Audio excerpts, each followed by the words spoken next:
من آذى رسول الله له عذاب في الدنيا والآخرة أم لا؟ بلى بلى بلى، إذا تعمد إيذاء النبي نعم له ذلك.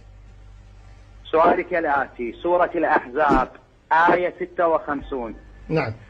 إن الذين يؤذون الله ورسوله لعنهم الله في الدنيا والآخرة وأعد لهم عذابا مهينا. طيب جيد؟ طيب جيد. صحيح مسلم صفحة 705 رقم الحديث 1479، والراوي عمر بن الخطاب الخليفة الثاني قال: أوصل بك الأمر يا ابنة أبي بكر أن تؤذي رسول الله صلى الله عليه وآله؟ قالت: ما لك وما لي يا ابن الخطاب، عليك بعيبتك.